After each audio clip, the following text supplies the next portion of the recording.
శ్రీ గురుభ్యో నమః. హరి ఓం. దంతాంచలేన ధరణీతలమున్నమయ్య పాతాళకేషు ధృతాదివరాహలీలం ఉల్లాఘనోత్ఫణ ఫణాధర గీయమాన క్రీడావదానం ఇభరాజముఖం నమామ. అమరీ కమరీ వార భ్రమరీ ముఖరీకృతం దూరీకరోతు దురితం గౌరీ చరణ పంకజం ఇందీవరదళ శ్యామం ఇందిరానందకందళం వందారు జన మందారం వందేహం యదునందనం. వాగర్ధావివ సంపృక్తౌ వాగర్ధ ప్రతిపత్తయే జగతః పితరౌ వందే పార్వతీ పరమేశ్వరౌ. ఆపదామపహర్తారం దాతారం సర్వసంపదాం లోకాభిరామం శ్రీరామం భూయో భూయో నమామ్యహం. బుద్ధిర్బలం యశోధైర్యం నిర్భయత్వమరోగత అజాడ్యం వాక్పటుత్వం చ హనుమస్మరణాల్లభేతు. శ్రీ గురుభ్యో నమః. అకంపనుడు వచ్చాడు. అకంపనుడు త్వరమాణ, అందరికంటే ముందు అతి శీఘ్రమైనటువంటి వేగంతో రావణాసురుడి దగ్గరికి వచ్చాడు.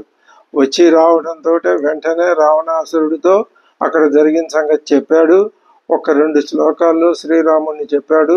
రావణాసురుడు అసలు ఆ సందర్భంలో వాల్మీకి మహర్షి రావణాసురుడిని పరిచయం చేయలేదు, చెప్పలేదు రావణుడు ఎవరో. తర్వాత ఆ అకంపనుడు సీతను అపహరించమని చెప్పాడు, వెళ్ళిపోయాడు. వెంటనే రావణాసురుడు బయలుదేరి మారీచుడి దగ్గరికి వెళ్ళాడు. ఇలా సీతను అపహరించాలి, నువ్వు నాతో రా అన్నాడు. ఆ మారీచుడు, వద్దయ్యా, నీకు ఆయనతో యుద్ధం వద్దు, నువ్వు వెనక్కి వెళ్ళిపో అన్నాడు.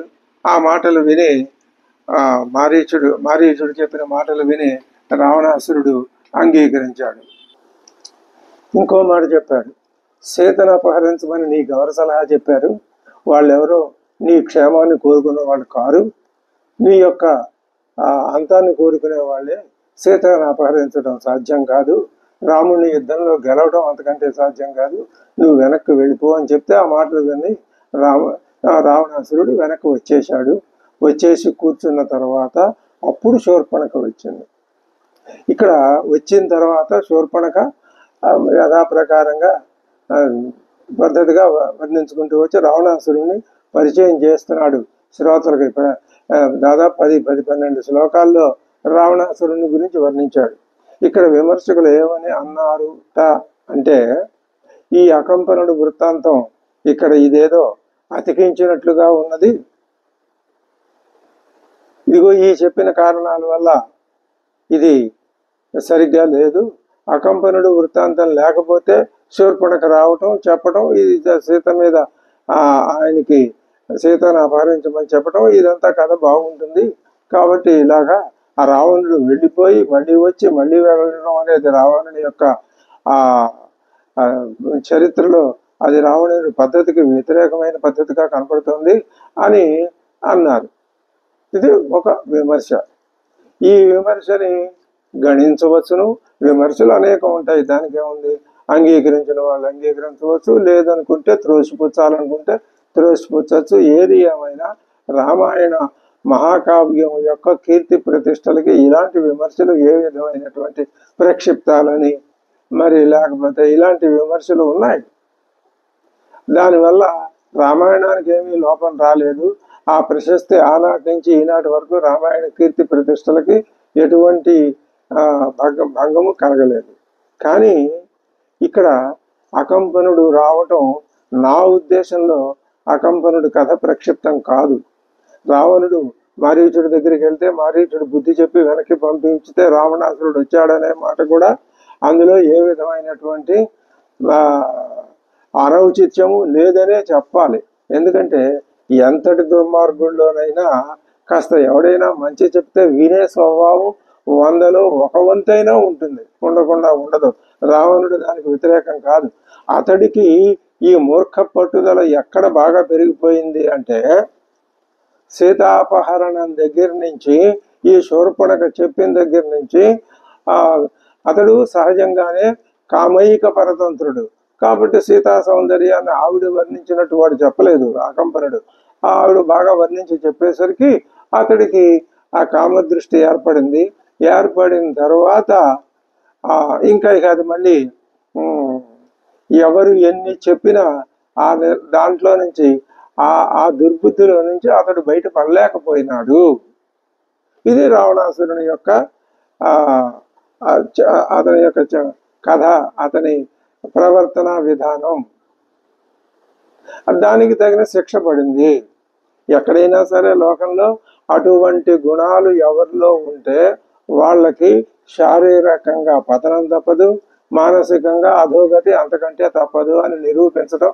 అది మరి ఎప్పుడు దాంట్లో నుంచి విముక్తి అంటే ఆ గుణాల్ని పోగొట్టుకోవటమే. మనం ఇందుకోసమే రామాయణం చదువుతున్నాం.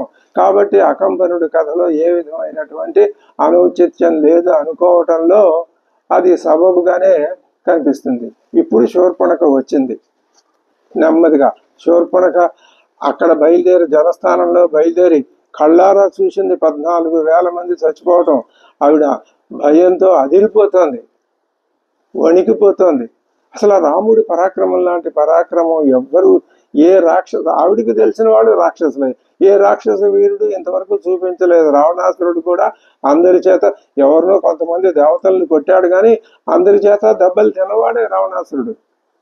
చెప్తాడు ఆ వర్ణనలో తర్వాత, రావణాసురుడు వర్ణన చెప్తూ రావణుని పరిచయం చేస్తూ.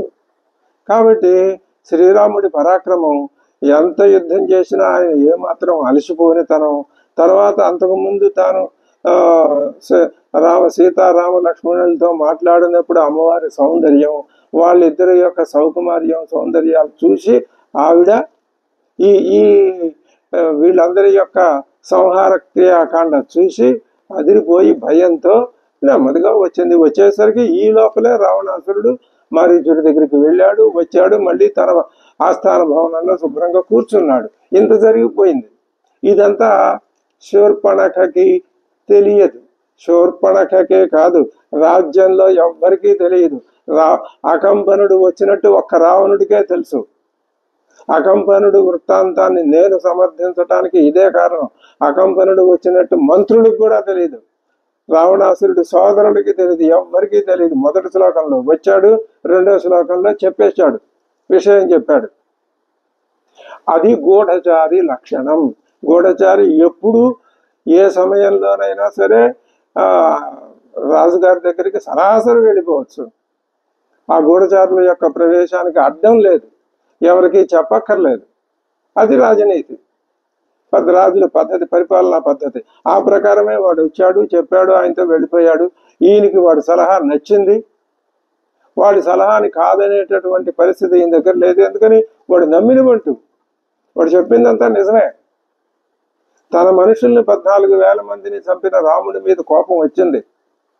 సీతను అపహరిస్తే అతన్ని సంహరించవచ్చు, అంతటా ఆయనే మరణిస్తాడని వాడు చెప్పిన సలహా కూడా నచ్చింది. వెళ్ళాడు. కానీ నువ్వు జయించలేవు రాముణ్ణి అని మారీచుడు చక్కగా చెప్పేసరికి విన్నాడు. వెంటనే విని సరేలే, అప్పుడు ఇంకొక మాట అనుకుని ఉండవచ్చును. ఏమని, రాముణ్ణి జయించడానికి మరొక ఉపాయం ఆలోచిద్దాం, సీతాపహరణమేనా అని అనుకుని ఉండొచ్చును, ఏదైనా అనుకుని ఉండొచ్చును. ఆ మాటతో వెంటనే చక్మని తన రాజ్యానికి వచ్చేశాడు, కూర్చున్నాడు. ఇదిగో ఇప్పుడు వచ్చింది శూర్పణఖ. ఈవిడ భయంతో అదిరిపోతుంది. తతశూర్పణఖ దృష్ట్వా సహస్రాణి 14 హతాన్యేకేన రామేణ రక్షసాం భీమకర్మణాం దూషణంచ ఖరంచైవ హతం త్రిశిరసా సహ దృష్ట్వా పునర్మహానాదం ననాద జలదో యథ.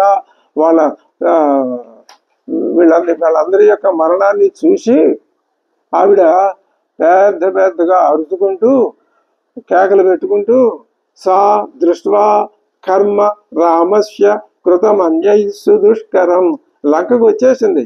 రాముని యొక్క ఆ సుదుష్కరమైన ఎవరూ చెయ్యలేనటువంటి 14,000 మంది రాక్షస సైన్య వధ రాముడు చేశాడు. అది దుష్కరం. దాన్ని ఆవిడ చూసింది. జగామ పరమోద్విగ్న లంకాం రావణ పాలితాం. పరమోద్విగ్న భయపడిపోయింది ఆవిడ. భయపడిపోయి రావణుడి యొక్క లంకా నగరానికి వచ్చింది. సా దదర్శ విమానాగ్రే రావణం దీప్తతేజసం ఉపోపవిష్టం సచివై మరుద్భిరివ వాసవం. అది మరుత్తులనే పేరు కలిగిన దేవతాగణాల దగ్గర కూర్చుని ఉన్న దేవేంద్రుడి వలె పుష్పక విమానాగ్రం మీద మంత్రులతో కలిసి ఉపవిష్టుడై ఉన్నాడు మహా తేజస్శాలి అయిన రావణుడు. అకంపనుడు వచ్చినప్పుడు ఒక్కడే ఉన్నాడు. ఇక్కడ ఆ మంత్రులందరూ చుట్టూ కొలువు తీర్చి కూర్చున్నారు. రావణాసురుడు ఉన్నాడు.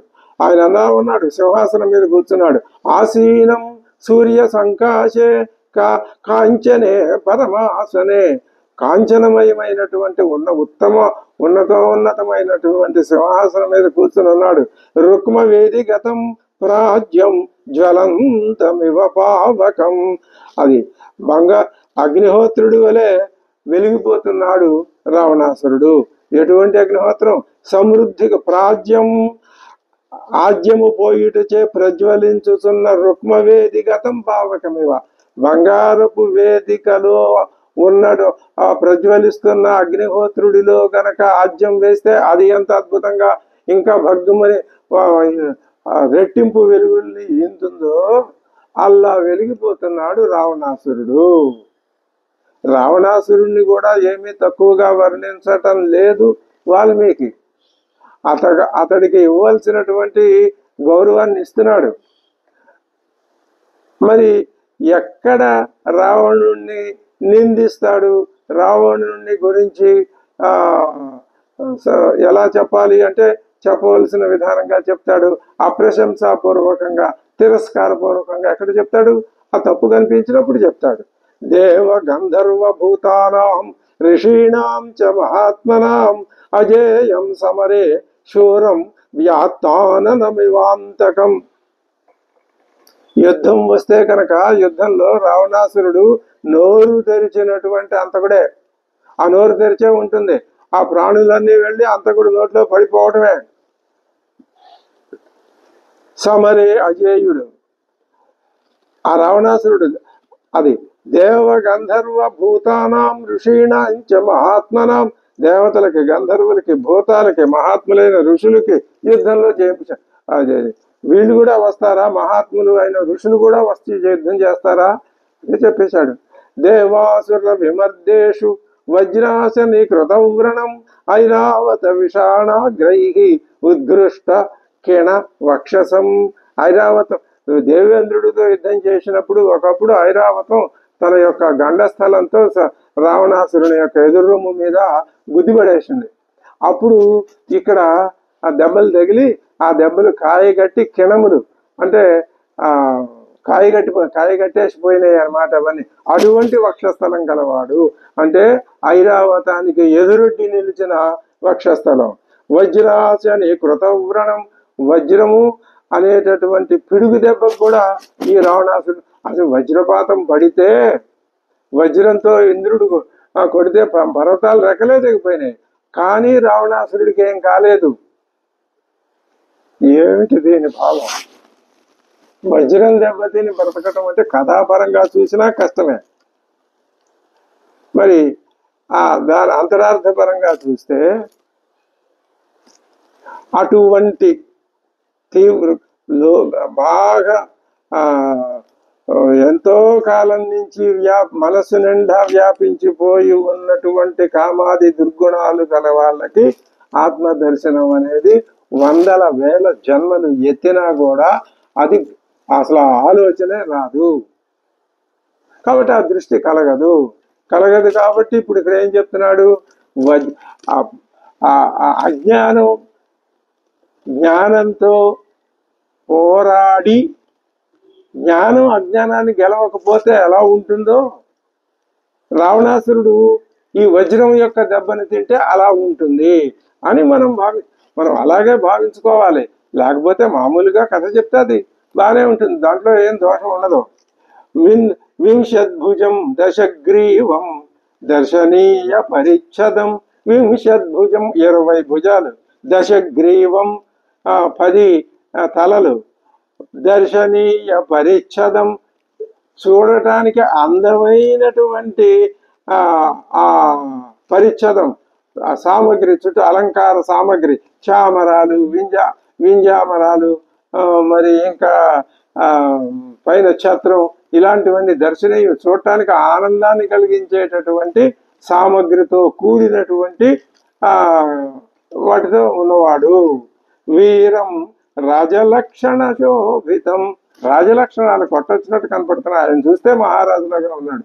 ఇది సదుద్దేశపూర్వకంగా రావణాసురుని వర్ణించటమే. మరి ఇంద్రుడి యొక్క వజ్రాయుధానికి ఎదురు వడ్డీ నిలిచిన వాడిని హీనంగా వర్ణిస్తే ఏం బాగుంటుంది? స్నిగ్ధ వైడూర్య సంకాశం, ఆభరణాలు ధరించాడు.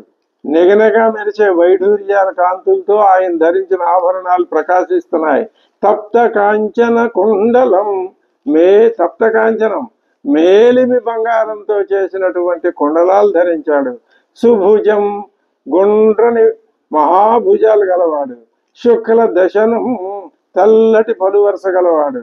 మహాస్యం, నోరు, పెద్ద నోరు గలవాడు. పర్వతోపమం, ఆ మనిషే ఒక పర్వతం లాగా ఉన్నాడు. ఇది రావణాసురుడి వర్ణన. రాముడి వర్ణనకి రావణాసురుడి వర్ణనకి చాలా తేడా ఉంది.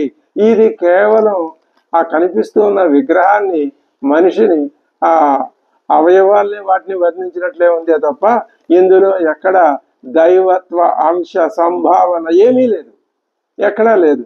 అది వాల్మీకి వాక్ రచన, వాగ్ధోరణి, ఆయన శ్లోకాలు రచించే విధానం. అది ఎక్కడా కూడా అనవసరమైన వాళ్ళని ప్రశంసించడం ఉండదు. తక్కువ వాడిని ఎక్కువ చేసి చూపిస్తే ఎలా బాగుంటుంది? బాగుండదు. విష్ణు చక్ర నిపాతైశ్చ శతశో దేవ సంయుగే, దేవతలతో యుద్ధం చేసేటప్పుడు కూడా విష్ణువు దేవతల తరఫున వచ్చి విష్ణు చక్రం ప్రయోగించాడు. ఎప్పుడో ఎక్కడో ఏదో కథా సందర్భంలో విష్ణు చక్రం చేత.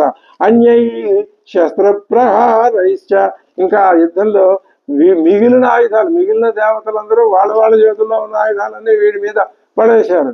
మహాయుద్ధేషు తాడితం, విష్ణు చక్రం వచ్చి ఈ రావణాసురుణ్ణి తాడితం కొట్టింది. అయినా సరే అతడేమి ఇదవలేదు.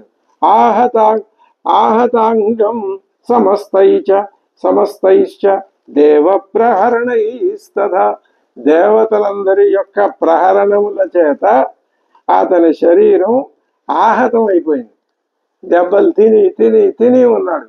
ఈ దెబ్బలన్నీ ఎవరు కొట్టారు? దేవతలు, విష్ణువు, ఇంద్రుడు అందరూ కొట్టారు.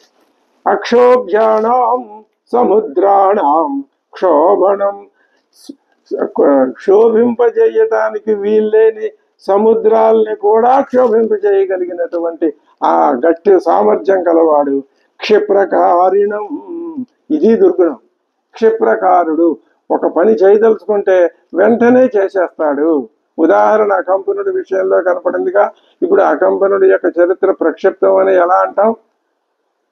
ఏం చేశాడు అకంపనుడు? ఏం చెప్పాడు? సీతను ఎత్తుకురావయ్యా, నువ్వు బ్రహ్మాండంగా హాయిగా సింహాసనం మీద కూర్చోవచ్చు, ఆ రాముడే నానా ఇబ్బందులు పడతాడని సలహా చెప్పాడు. వెంటనే వెళ్ళిపోయాడు. క్షిప్రకారిణం, చకచకా వెళ్ళాడు. వాడు మంచి చెప్పాడు, వెనక్కి వచ్చేశాడు.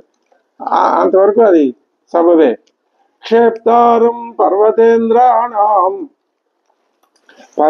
మహాపర్వతాలను కూడా అవలీలుగా చేత్తో పట్టుకుని లేపేస్తాడు. సురానాంచ ప్రమర్దనం, దేవతలందరినీ మర్దించి పారేస్తాడు, కొట్టి పడేస్తాడు, తన్ని పడేస్తాడు. ఉచ్చేత్తారంచ ధర్మాణం, అయితే ధర్మం విషయంలో మాత్రం ఏమీ అసలు రావణాసురుడికి ఆ ధర్మ నిబద్ధత అనేది లేదు. ధర్మాన్ని నాశనం చేయటానికి వాడు ఫస్ట్. ఉచ్చేత్తారంచ ధర్మాణం పరదారాభిమర్శనం, ఇది రావణాసురుడికి ప్రాణాంతకమైనటువంటి ఒకానొక పెద్ద జబ్బు పరదారాభిమర్శనం, ఇతర భార్యల్ని కామించటం. అదే అతడి మరణానికి దారి తీసింది. ఆ లక్షణం ఉంటే ఎవ్వడైనా అంతే. ఇదే సారం. అందుకే పరమాత్మ వాణ్ణి శిక్షించాడు. ఆ గుణాలు పోగొట్టుకోండి, ఉంచుకోకండి. క్షిప్రకారిత్వం, క్రోధం, ధర్మ వ్యతిరేకత, కామం, దేవతా భావనలకు వ్యతిరేకంగా ఉండటం, ఇలాంటి లక్షణాలు ఉంటే శిక్ష ఇంతే. యజ్ఞ విగ్రహకరం సదా పురీం భోగవతీం ప్రాప్య పరాజిత్య చ వాసుకిం తక్షకస్య ప్రియాం భార్యాం పరాజిత్య జహారయ. పరభార్యాపహరణానికి ఆ తక్షకుడి యొక్క భార్యని ఈయన అపహరించి తీసుకొచ్చాట. కైలాస పర్వతం గత్వా విజిత్య నరవాహనం. అక్కడ కుబేరుడు ఉన్నాడు.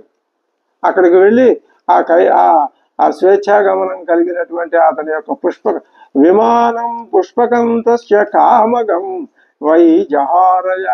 కామగం అది ఎటువైపు వెళ్ళాలన్నా, ఏ దిక్కుకు వెళ్ళాలన్నా వెళ్ళగలిగినటువంటి శక్తి సామర్థ్యాలు ఆ విమానానికి ఉన్నాయి. ఆ విమానాన్ని అపహరించి కుబేరుని సావగొట్టి పట్టుకొచ్చేశాడు. మన వనం చైత్ర రథం దివ్యం నళినీం నందనం వనం. ఇవన్నీ రావణాసురుడు చేసిన ఘనకార్యాల లిస్టు వరుసనే మనకు చెప్తున్నాడు వాల్మీకి.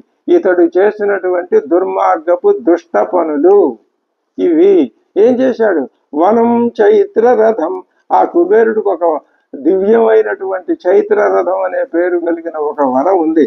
ఆ ఉద్యానవనంలో ఒక పుష్కరిణి, అది నళిని నందనం వనం నళిని. ఆ పుష్కరిణిని వినాశయతి యక్రోధాత్ దేవోద్యానాన్ని విద్యవాన్. దేవేంద్రుడి నందనోద్యానాన్ని కుబేరుడి చైత్రరాన్ని ఆ వనాలన్నింటినీ నాశనం చేసి పారేశాడు. వాళ్ళ మీద కోపంతో ఇది ప్రజా కంటకమైనటువంటి బుద్ధి, ఆలోచన తప్ప, చేష్ట తప్ప వేరే కాదు. ఇటువంటి లక్షణాలు ఎవరిలోనూ ఉండకూడదు. చంద్ర సూర్యౌ మహాభాగౌ ఉత్తిష్టంతౌ పరంతప నివారయతి బాహుభ్యాం యశైల శిఖరోపమః. పర్వత శిఖర సమానంగా ఉంటాడు రావణాసురుడు. వాడు ఏం చేస్తాడు? చంద్ర సూర్యుల్ని ఉదయకాలంలో తన చేతులతో అడ్డం పెట్టి వాళ్ళు ఎవరికి కనపడకుండా కూడా చేయగలడు. దశ వర్ష సహస్రాణి తపస్తప్త్వా మహావనే పురా స్వయంభువే ధీర శిరాంశుపజహారయ. ఆయన మహారణ్యంలో 10,000 సంవత్సరాలు తపస్సు చేసి బ్రహ్మదేవుణ్ణి ప్రసన్నుని చేసుకొని ఆయనకి తన 10 శిరస్సుల్ని ఖండించి కానుకగా సమర్పించేసరికి ఆయన ఇతడు అడిగిన వరాలన్నీ ఇచ్చాడు. మంత్రైరభిష్ఠృతం పుణ్యం అధ్వరేషు ద్విజాతిభిః. ఆ బ్రహ్మదేవుణ్ణి సంతృప్తి పరిచి తపస్సు చేసి ఏం పొందాడు? ఒక్క మనుష్యుని వలన తప్ప తక్కిన దేవతలు, దానవులు, గంధర్వులు, పిశాచులు, ఉరగులు, పక్షులు, ఈ మొదలైన వారి వల్ల ఎవ్వరి వల్ల కూడా యుద్ధంలో మరణ భయం అనేది లేకుండా వరం పొందాడు. దేవ దానవ గంధర్వ పిశాచ పతగ ఉరగై అభయం యస్య సంగ్రామే మృత్యుతో మానుషాదృతే. ఒక్క మనిషిని మాత్రం అడగలేదు. అదే అలసత్వం, అహంకారం, గర్వం. మనిషిని కూడా అడిగేస్తే పోయేది.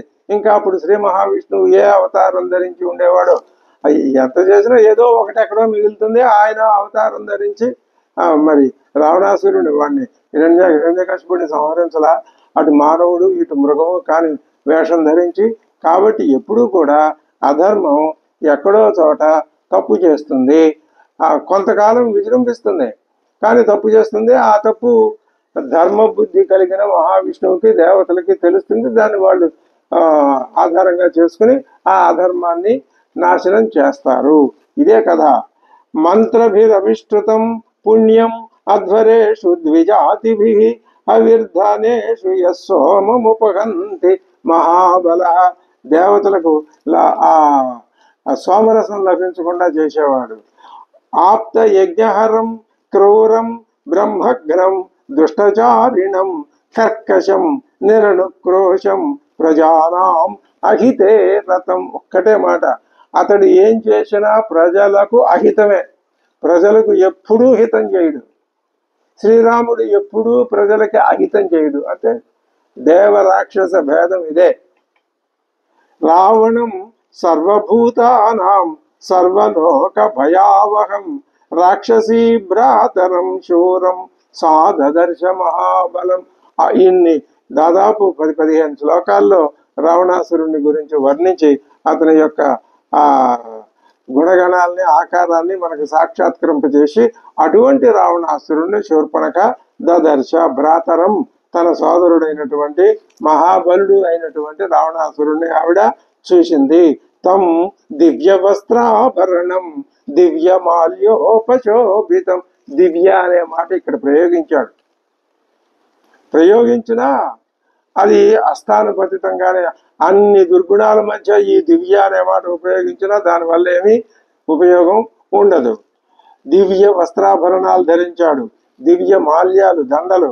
ఆసనే సు ఉపవిష్టం చ కాలకాలమివోజ్జతం. కాలకాలమివ మృత్యువుకే మృత్యువులాగా ఉన్నాడా రావణాసురుడు.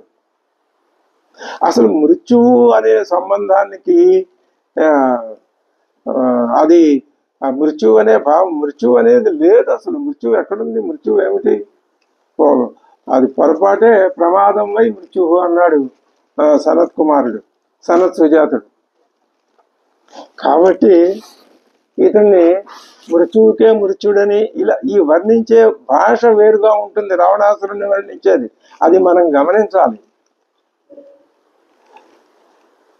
రాక్షసేంద్రం మహాభాగం రావణాసురుడితో ఇప్పుడు మాట్లాడుతున్నది శూర్పణఖ. పౌలస్య కులనందనం రావణం శత్రుహంతారం మంత్రిభి పరివారితం అభిగమ్య అబ్రవీద్వాక్యం రాక్షసి భయ విహ్వల. ఆవిడ ఇంకా వణికిపోతూనే ఉంది పాపం. వచ్చి అటువంటి రావణాసురుణ్ణి చూసి ఆవిడ అబ్రవీద్వాక్యం ఇప్పుడు అంటున్నది ఏమని? తమబ్రవీద్దీప్త విశాలలోచనం ప్రదర్శయిత్వా భయమోహమూర్ఛిత సుదారుణం వాక్యం అభీతచారి. అసలు సహజంగా ఆవిడ భయం లేదు, ఏం లేదు, నిర్భయంగా ఏ పెద్ద గొప్ప భయంకరమైన అడవుల్లో కూడా స్వేచ్ఛగా వెళ్ళి తిరిగేస్తూ ఉంటుంది. అటువంటిది కూడా భయమోహమూర్ఛిత, భయం అనే మోహం చేత మూర్ఛ పడిపోయి అబ్రవీతు దీప్త విశాలలోచనం సుదారుణం వాక్యం మహాత్మన శూర్పణఖ విరూపిత. మహాత్ముడైనటువంటి లక్ష్మణుడి చేత విరూపిత అయిన శూర్పణఖ ఈ మాటలు ఇప్పుడు రావణాసురుడితో అంటున్నది. తత శూర్పణఖ దీన రావణం లోక రావణం అమాత్య మధ్యే సంక్రుద్ధ పరుషం వాక్యం అబ్రవీతు. మా మంత్రుల మధ్యలో కూర్చుని ఉన్నాడు, చూస్తున్నాడు. ఆవిడ చెప్పిన మాటలు ఇప్పుడు ఇక వింటున్నాడు. ఇప్పుడు ఈవిడ ఏం చెప్పబోతుందో, అక్కడ ఏం జరిగిందో ఈయనకు తెలుసు. కానీ ఈయన బయట పెట్టడు. బయట పెట్టలేదు కాబట్టి అకంపనుడు వృత్తాంతం పనికిరాదంటాం కుదరదు. రాజు ఎక్కడ ఏ మాట చెప్పాలో అదే చెప్తాడు తప్ప అనవసరంగా అన్ని విషయాలు అన్ని చోట్ల చెప్తాడా? చెప్పడు కదా. ప్రమత్త కామభోగేషు స్వైరవృత్తో నిరంకుశ సముత్పన్నం భయం ఘోరం బోద్ధవ్యం నామబుజ్జసే. ఓ పిలుపు లేదు, ఓ అన్నాని లేదు, ఏమీ లేదు. నువ్వు ఆవిడ సరాసరి సూటిగా మాటల్లోకి వెళ్ళి తిట్టేస్తోంది పట్టుకొని. నువ్వు స్వేచ్ఛగా కామభోగాలు అనుభవిస్తూ ఎదురు లేకుండా ఇక్కడ కూర్చున్నావా? నీకిప్పుడు నిన్ను ప్రళయంలో ముంచేసే మహాభయం ఎదురుపడింది. తెలుసా నీకు ఆ సంగతి? అసలు నువ్వు చారుల ద్వారా తెలుసుకోవలసి ఉండగా నువ్వు మత్తెక్కి ఇక్కడ తాగి తందనాలు ఆడుతున్నావు. ముందు అసలు ఆవిడ చూపించిన నేరం ఏమిటి, లోపం? నేను రావటానికి ఎక్కువ సమయం పట్టింది, అయినా సరే ఈ సమయంలోనే నీకు అక్కడ నీ రాజ్యంలో నీ ప్రజలకి అక్కడ ఏం జరిగిందో నీకు తెలిసి ఉండాల్సింది, నువ్వు తెలుసుకోలేదు చారుల వల్ల. అది నీ లోపం. నేను వచ్చి చెప్పేదాకా నీకు జనస్థానంలో ఏం జరిగిందో తెలియదా? అది ఆ మాట పుచ్చుకుని రావణాసురుణ్ణి నిలదీసేస్తోంది శూర్పణఖ. ఇంకా ఏమంటుంది? గ్రామ్య భోగాల్లో నువ్వు ఆసక్తుడివై స్వేచ్ఛాచారివై లోభి అయిన రాజును ప్రజలు శ్మశానాగ్నిలో వలె జుగుప్సతో చూస్తారే గాని ఆదరింపరు. ఎటువంటి రాజును ఆదరిస్తారు తెలుసా? రాజు భోగాసక్తుడైతే మాత్రం ప్రజలు ఆదరించరు. రాజు ఏం చెయ్యాలి? ప్రజల యొక్క క్షేమాన్ని నిరంతరం దృష్టిలో పెట్టుకుని ఎక్కడ ఏం జరుగుతుందో తెలుసుకుని నిరంతరం ఆ దృష్టితో ఉంటేనే ప్రజలు ఆ రాజుని అభిమానిస్తారు, ప్రశంసిస్తారు. ఆ రాజుకి కావాలంటే వాళ్ళ ప్రాణాలు కూడా అర్పిస్తారు. కానీ నీలాగా కామభోగ పరవశుడవై చేయవలసిన పని చేయకుండా నోరు మూసుకుని కూర్చుంటే ప్రజలు అటువంటి రాజును, అంటే నిన్ను హర్షించట్లేదు ప్రజలు అని చెప్పటం అంతే. ఇంకా ఏ రాజు సమయం వచ్చినప్పుడు తన కర్తవ్యాన్ని తాను నిర్వహిస్తాడో వాణ్ణే, అటువంటి రాజునే ప్రజలు గౌరవిస్తారు. నిర్వహించని వాణ్ణి స్వయం కార్యాన్ని యక్కాలేన అనుతిష్టతి పార్థివ. చేయవలసిన పనులు సకాలంలో చేయాలి. ఈయన ఏం పని సకాలంలో చేయలేదో ఆవిడ చెప్పట్లేదు. ఏం చేయలేదు? ఇప్పుడు ఒక మాట చెప్పింది. ఏం చేయలేదు? నువ్వు చారుల వల్ల అక్కడ జరిగిన విషయం చెప్పలేదు, తెలుసుకోలేదు. నేను వచ్చి చెప్పేదాకా నీకు తెలియట్లేదా? ఇదేనా నీ రాజ్య పరిపాలన విధానం? ఒక పెద్ద లోపాన్ని చూపించింది. రావణాసురుడు అది లెక్క చేయడు. ఇప్పుడు అకంపనుడు వృత్తాంతం తీసేస్తే ఇది నిజంగా రావణాసురుడి పరిపాలనలో లోపమే కదా. కాబట్టి అలా కుదరదు. స్వయం కార్యాణి యఃకాలేన అనుతిష్టతి పార్థివ సతువై సహ రాజ్యేన తైశ్చ కార్యైర్వినశ్యతి. ఆ కార్యాలతో కూడా సహా అటువంటి రాజు నాశనం పొందుతాడు. అయుక్త చారులు నియమించుకోవాలి. నువ్వు యుక్తచారుడివి కాదు, అంటే నియోగింపబడిన చారులు కలవాడివి కాదు. నువ్వు చారుల్ని నియమించుకోలేదు. దుర్దర్శం, ప్రజలకి ఎప్పుడు దర్శనం ఇస్తూ ఉండాలి. నువ్వు కనీసం రోజుకోసారో వారానికి ఒకసారో. అసలు నువ్వు ప్రజలకే కనపట్టలేదు. ఒక లోపం కనిపిస్తే ఆ లోపాన్ని బట్టి ఎన్నో లోపాలను ఎత్తుకొచ్చి చూపించేస్తోంది శూర్పణఖ. మరి ఇది నిజంగా ఒక స్త్రీ యొక్క ప్రజ్ఞాపాఠవాలకి లోబడిన విషయమే. ఆ శూర్పణఖ ఎవరు? రావణాసురుడికి చెల్లెలే కదా. ఆయన ఇది ఈ చెప్పటంలో, లోపాలు ఎత్తి చూపించడంలో అన్నగారి క్షేమం కోరే, అంతే తప్ప నిజంగా అన్నగారి మీద కోపంతో తిట్టడం కాదు. అదే ఆ పద్ధతి, రాక్షస పద్ధతి అది. అయుక్తచారం దుర్దర్శం అస్వాధీనం నరాధిపం వర్జయంతి నరాదూరాగా నదీ పంకమివ ద్విపాహ. నదిలో బురద ఉన్న చోటగా ఏనుగులు వెళ్ళవుట. అలాగే ఇలాంటి రాజుని దగ్గరికి ప్రజలు రారు, విడిచిపెట్టేస్తారు.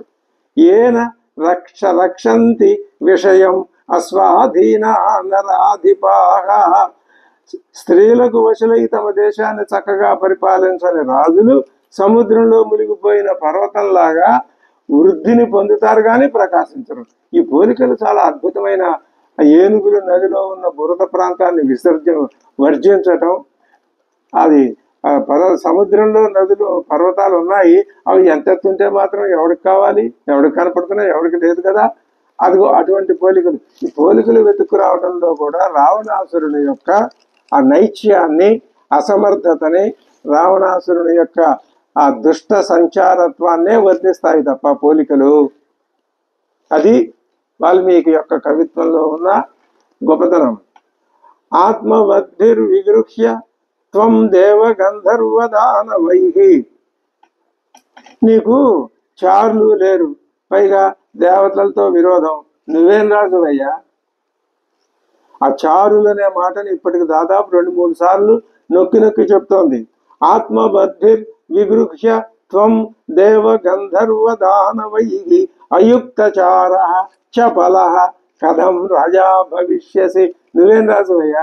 నీకు చారులు లేరు, ఎవరూ లేరు, పైగా దేవతలతో, గంధర్వులతో, దానవులతో విరోధం పెట్టుకుని నువ్వు కలిగి ఉండవలసినటువంటి ఏమీ లేకుండా, రాజపద్ధతులు, రాజలక్షణాలు ఏమీ లేకుండా నువ్వు రాజు అని ఎలా అనిపించుకుంటావు? త్వంతు బాల స్వభావశ్చ. నువ్వు బాల స్వభావం కలవాడి, అంటే వివేక శూన్యుడి. బాలుడు అంటే యుక్తాయుక్త వివేకం ఉండదు కదా. బుద్ధిహీనశ్చ రాక్షస. ఎంత ఘోరమైన మాట. రావణాసురుడిని పట్టుకొని అంత ఆ మాట అనేంత ధైర్యం ఆయన సోదరికి కాక ఎవరికి ఉంటుంది? ఆయన ఏం మాట్లాడలేదు, అలా వింటున్నాడు. నువ్వు బుద్ధిహీనశ్చ బాలస్వభావశ్చ జ్ఞాతవ్యంతు న జానీషే కథం రాజా భవిష్యసి. తెలుసుకోవలసిందని తెలుసుకోలేకపోతున్నావు. ఆవిడ కోపం అంతా అదే. నేను వచ్చి చెప్పేదాకా నీకు తెలియటం లేదు, నువ్వేం రాజువి, నీకు అసలు రాజ్యాన్ని పరిపాలించే విధానమే తెలియదు. ఏషాం చారశ్చ కోశశ్చ నయశ్చ జయతాంబర. ఎవడికైతే, ఏ రాజుకైతే చారులు స్వాధీనంలో ఉంటారో, కోశస్య ధనాగారం స్వాధీనంలో ఉండాలి రాజుకి. ధనాగారం మీద ఎవ్వడికి మరెవ్వడికి ఏ విధమైనటువంటి ప్రమేయం ఉండకూడదు, అసలు ఎవరికి తెలియకూడదు. ధనాగారంలో ధనం ఎంత ఉందో తెలియ, ఒక్క రాజుకి తప్ప దాంట్లో ప్రవేశం ఎవ్వరికి ఉండకూడదు. మరి నయశ్చ నీతి, రాజనీతి స్వాధీనంలో ఉండాలి. వాళ్ళే రాజులు, లేకపోతే ఉండకపోతే వాళ్ళు అస్వాధీనాహ, వాళ్ళు నరేంద్రాణం ప్రాకృతైస్తేజ తేజనై సమాహ. ప్రాకృత జనంతో సమానం ఆ రాజులు, రాజశబ్ద వాచ్యులు కారు. యస్మాత్ పశ్యంతి దూరస్థాత్ సర్వాన్ అర్ధాన్ నరాధిపాః చారేణ తస్మాదుచ్యంతే రాజానో దీర్ఘచక్షుష. రాజు దీర్ఘచక్షువై ఉండాలి. దీర్ఘచక్షు అంటే చాలా దూరం వరకు వ్యాపించినటువంటి కళ్ళు కలిగిన వాడు. కళ్ళు ఎవరు రాజుకి? చారులే. చారచక్షువు రాజు. అదే చారేణ తస్మాత్ దీర్ఘచక్షువులే చారచక్షువులు. ఎక్కడ నీ సామ్రాజ్యంలో కాదు, మొత్తం ప్రపంచంలో ఎక్కడ ఏం జరిగినా నీకు వెంటనే తెలుసుకోవాలి. అది నీకు తెలుసుకోలేకపోతున్నావు. అయుక్త చారం మన్యేత్వాం నీ ప్రాకృత ఇసచు వైరువ్రతం. నీ మంత్రులు ప్రాకృతులు, మూర్ఖులు. నువ్వు అయుక్త చారుడివి, అంటే చారుల్ని నియమించుకొనలేని వాడివి. స్వజనంతు జనస్థానే హతం యో నావబుజ్యసే. నీ స్వజనుడు చచ్చిపోయారయ్యా 14,000 మంది జనస్థానంలో, నీకు తెలియదు. ఇక్కడ కూర్చున్నావు, కాళ్ళ మీద కాలు వేసుకుని సింహాసనం మీద మంత్రులందరినీ చుట్టూతా కూర్చోబెట్టుకుని కూర్చున్నావు. 14 సహస్రాణి రక్షసాం క్రూరకర్మణాం హతాని ఏకేన రామేణ ఖరశ్చ సహదూషణ. కరుడు దూషణుడు 14,000 మంది రాక్షస సైన్యం ఏకేన రామేణ హతాని. ఒక్క రాముడితో ఆ మాట ఆవిడ జీర్ణించుకోలేకపోతోంది. ఇది రావణాసురుడికి పరిపాలనలో తగదు, ఇది రావణాసురుడి లోపం. రాముడు 14,000 మందిని ఖరదూషణ త్రిశిరస్కల్ని సంహరించాడంటే అది రాముడు గొప్పతనం కాదుట, ఈ రావణాసురుడు బలహీనదట. అది ఆవిడ బాధ. ఇందాక నుంచి ఆ మొత్తుకోవటం మనకి అదే అర్థం. ఋషీణాం అభయం దత్తం కృతక్షేమశ్చ దండ. ఆయన రాముడు, నువ్వు ఇప్పుడు నోరు మూసుకుని తాగి తందనాలు ఆడుతున్నావు, కూర్చున్నావు. ఆ రాముడు ఏం చేశాడు? ఋషులకి అభయం ఇచ్చి పారేశాడు, దండకారణ్యాన్ని నిర్భయం చేసి పారేశాడు. ఇంకా దండం పెట్టి వెళ్ళి ఆ రాముడికి నువ్వేం చేస్తావు? నీ బలం లేదు అక్కడ. ఇప్పుడు అసలు రాముడు ఋషులకి అభయం ఇచ్చినాడు అన్నప్పుడే నువ్వు కార్యరంగంలో దిగాల్సింది. ఇక ఇప్పుడేం లాభం? ఋషీణాం అభయం దత్తం కృతక్షేమశ్చ దండకాః. దండకారణ్యాల్లో ఆపద అనేది లేకుండా చేసేశాడు. ఎందుకని? ఎలా చేశాడు? ఒక రాక్షసుడు లేడుగా. దర్శితం చ జనస్థానం రామేణ అక్లిష్ట కర్మణ. అక్లిష్ట, ఆయన ఏ పని చేయదలుచుకున్నా అవలేలుగా చేయగలడయ్యా. నువ్వేం చేస్తావు? నువ్వేం చేయలేవు. త్వంతు లుబ్ధ ప్రమత్తశ్చ. మనం తిట్టడం కాదు, శూర్పణఖే. త్వంతు లుబ్ధ, నువ్వు లుబ్ధుడివి. అంటే నీ చారులకు కూడా, నువ్వు గూఢచారులను కూడా నియమించుకుని వాళ్ళకి డబ్బులు ఇవ్వలేనటువంటి లుబ్ధాగ్రేసర చక్రవర్తివి నువ్వు. త్వంతు లుబ్ధ ప్రమత్తశ్చ, ప్రమత్తుడివి. పరాధీనశ్చ రావణ, పరాధీనుడివి. ఎవరు పరాధీనుడు? స్త్రీలు. నీ మీద పెత్తనం జలాయించేది స్త్రీలే. విషయే స్వే సముత్పన్నం భయం యహ నవబుజ్యసే. నీకేమన్నా తెలుసా? నీ విషయంలో అంటే నీ దేశంలో నీకు జరిగిన ప్రమాదం నీకు తెలియట్లేదు కాబట్టి నువ్వు లుబ్ధుడివి, మత్తుడివి, పరాధీనుడివి. అసలు ఇంకొక సందర్భంలో అయితే శూర్పణఖని వెంటనే మృత్యుదండన విధించాలి రాజు అయితే, కానీ ఈవిడ లెక్క లేకుండా మాట్లాడేసేస్తుంది. తీక్ష్ణం అల్ప ప్రదాతారం ప్రమత్తం గర్వితం షఠం వ్యసనే సర్వభూతాని నాభిధావంతి పార్థివం. అప్పుడు ఎవరు క్రూరుడు తగినటువంటి పనికి తగిన ప్రతిఫలం ఇయ్యకుండానే వాళ్ళని వెళ్ళగొట్టేసేవాడు. తరువాత ప్రమత్తం ఏమరపాటు గలవాడు, గర్వితం గర్వించిన వాడు, షఠం షఠుడైన వాడు రహస్యంగా అపకారాలు చేసేవాడు, వ్యసనే సర్వభూత. వాడికి ఆపద వస్తే అటువంటి రాజుకి ఆపదల పాలైతే అతన్ని రక్షించడానికి ప్రజలు ఎవరు రారు. ఎంత అధర్మాత్ముడైనా ప్రజల్ని ధర్మంగా పరిపాలించాలి అని శూర్పణఖ ఆలోచన. అతిమానినం అగ్రాహ్యం ఆత్మసంభావితం నరం క్రోధినం వ్యసనే గంతి స్వజనోపి మహీపతిం. స్వజనం అనుకున్న వారే రాజును చంపేస్తారు ఒక్కొక్కసారి. ఎప్పుడు అతిమానినం మహా అహంకారం గలవాడిని, అగ్రాహ్యం చెంత అసలు దగ్గరికి ఎవరు వెళ్ళలేరు, ఆడు అప్రదృశ్యుడు అనమాట. అది దగ్గరికి వెళ్ళటానికి వీల్లేని వాడు. అగ్రాహ్యం ఆత్మసంభావితంచ తనను తానే గొప్పవాడని భావించేవాడు. నరం క్రోధినం క్రోధాత్ముడు. అటువంటి వాడిని ప్రజలే మట్టి పెట్టేస్తారు. నాను తిష్టతి కార్యాణి భయేషు నభిభేతి చ.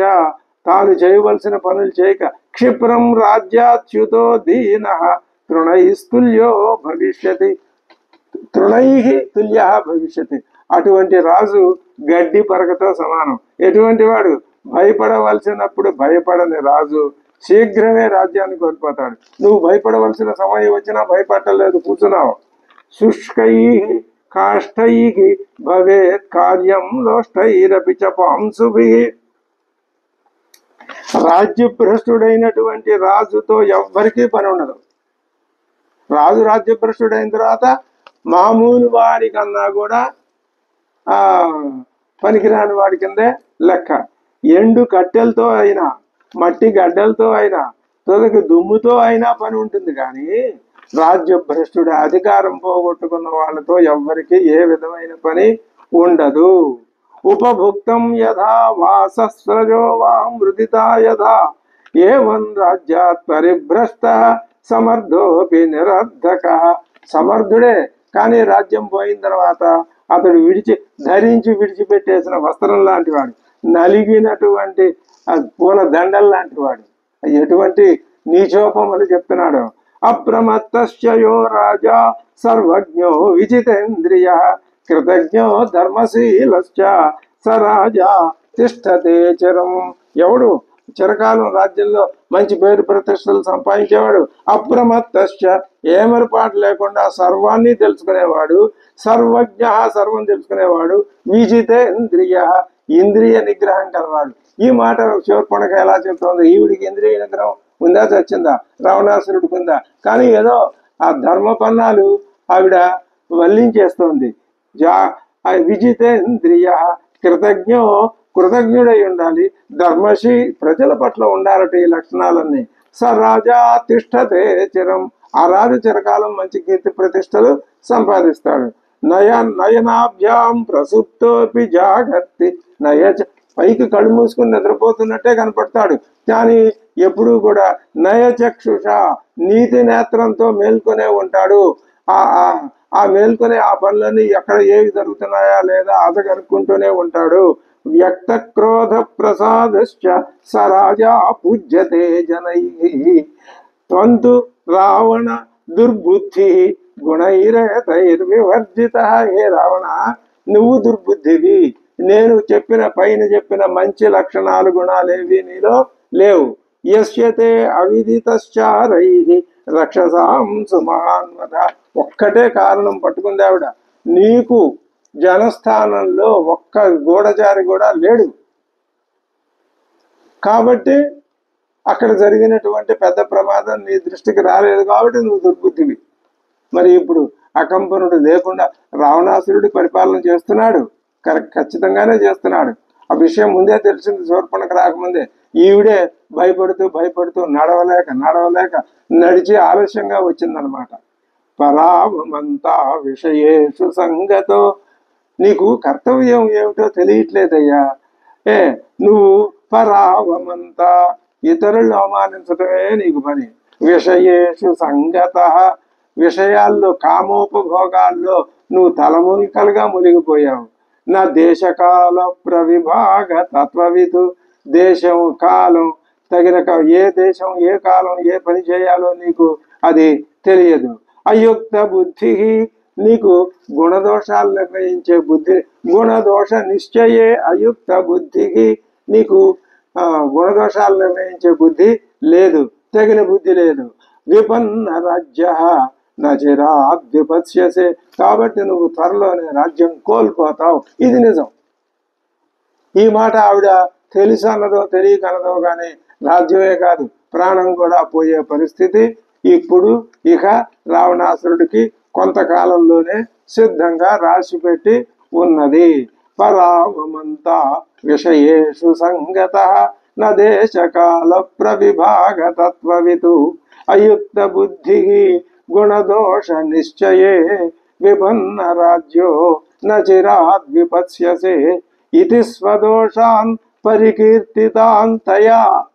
ఆవిడ తన దోషాల్ని పరికీర్తించింది, అంటే చక్కగా ఉన్నట్టుగా తన యొక్క లోపాలన్నింటినీ ఎత్తి చూపిస్తే సమీక్ష బుద్ధ్యా క్షణదాచరేశ్వర, ఆ రావణాసురుడు బుద్ధ్యా సమీక్ష వాటిని విని ధనేన దర్పేణ బలేన చన్విత, అతను ఏం చేశాడు, ధనబలం దర్పం బలం వీటితో కలిగిన ఇవన్నీ బాగా ఉన్నటువంటి ఆ రావణాసురుడు దోషాల్ని శుభ్రంగా పూర్తిగా వివరించి శూర్పణఖ చెప్పేసరికి అప్పుడు ఏం చేస్తున్నాడు, విచింతయామాస చిరం స రావణ, చాలాసేపు తన బుద్ధితో ఆలోచించాడు. ఈ మొట్టమొదట తాను చెప్పిన మాటలన్నింటిలోనూ ప్రధానంగా ఏది ఉద్దేశంలో పెట్టుకుని చెప్పింది ఆవిడ, నువ్వు తెలుసుకోలేదు, నువ్వు సరైన రాజువు కాదు, నువ్వు సమర్థుడివి కాదు, నువ్వేమో కామోపభోగాల్లో మునిగి తేలుతున్నావు, రాజ్య పరిపాలన గాలికి వదిలేశావు, రాజ్యంలో ఏ మూల ఎక్కడ ఏం జరుగుతుందో నీకు తెలియదు. అక్కడ రాముడేమో నువ్వు ఇట్లా ఈ మూల ఇట్లా పడి ఉండేసరికి రాముడు ఎటువంటి బ్రహ్మాండమైన పనులు చేస్తున్నాడో నీకేమైనా తెలుసా? దండకారణ్యంలో ఒక రాక్షసుడు కూడా లేకుండా చేసి అక్కడ ఉన్నట్టు ఆ ఋషులకి మునులకి అభయం ఇచ్చి దండకారణ్యంలో వాడు స్వేచ్ఛగా తిరిగే ఏర్పాటు చేశాడు. నువ్వు ఇక్కడ ఉన్నావు, నువ్వేం రాజువి అని చెప్పి ఇక ఇప్పుడు తన బుద్ధికి తోచినటువంటి సలహా చెప్తుంది. ఆ సలహా ఏం చెప్తుందో ఎలా చెప్తుందో తర్వాత ఎపిసోడ్లో తెలుసుకుందాం. అంతవరకు సెలవు.